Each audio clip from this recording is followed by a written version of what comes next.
You can't kill an idea, but ideas can kill you. What if I told you that this has all happened before? The riots, the violence, the church burning, attacks on police, destruction of private property, all in the name of equality. What is the deadliest thing mankind has ever encountered in world history? Is it disease, famine, nuclear weapons? Not even close. By sheer body count, it's an idea. This is the story of the deadliest virus in the world, communism.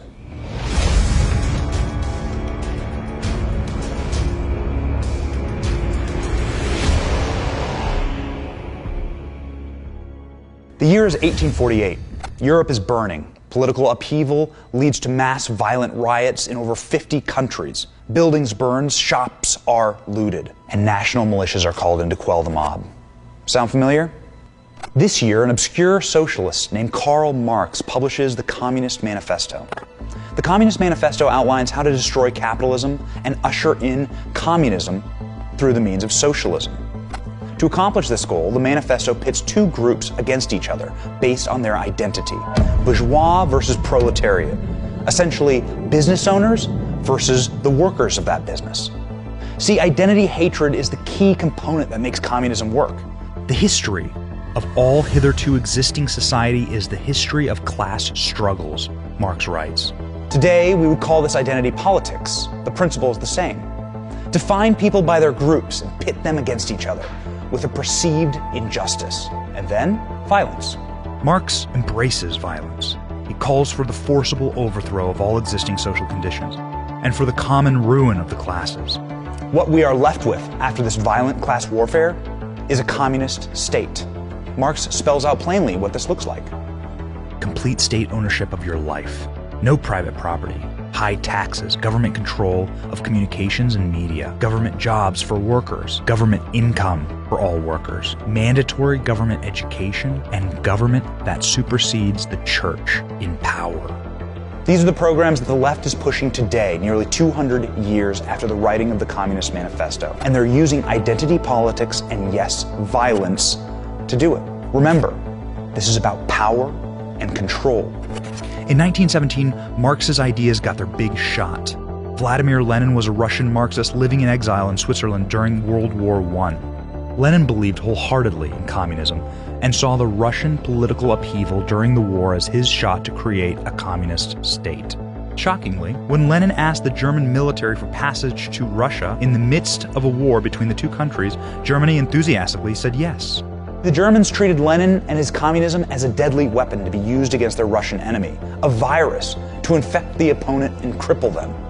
The Germans agreed to transport Lenin across the front lines into Russia, but only via a sealed train, so Lenin and his virus could not break out into Germany. Unleashing the deadly weapon of communism on the Russian people was a horrifically effective tactic. As soon as Lenin arrived in Russia, he began to employ identity politics and social justice as a potent tool in his civil war. Lenin told his armed revolutionaries in 1918, "Comrade, hang, and I mean hang so that the people can see, not less than 100 known rich men. Do this so that for hundreds of miles around the people can see, tremble, know, and cry. They are killing and will go on killing." Lenin won using identity politics to pit groups against each other, incite violence, create anarchy, and then the virus took hold. Private property and businesses were immediately dissolved. Freedom of speech eliminated.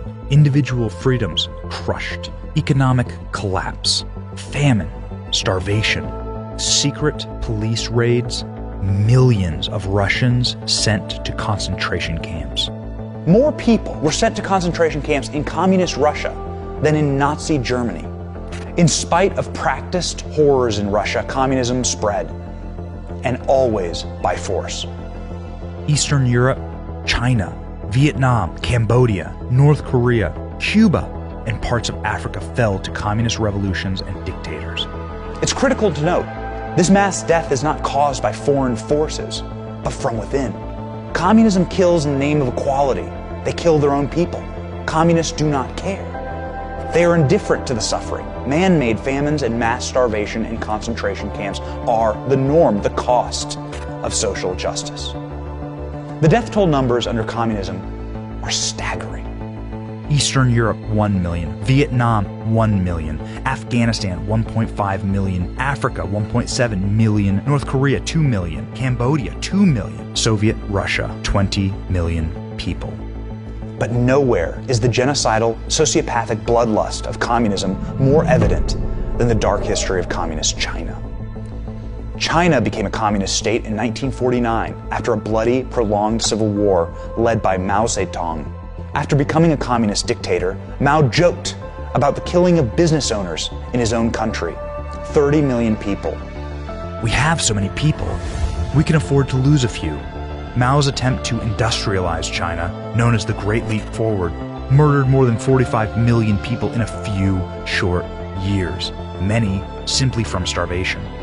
A total of 65 million Chinese nationals were murdered under Mao's communism.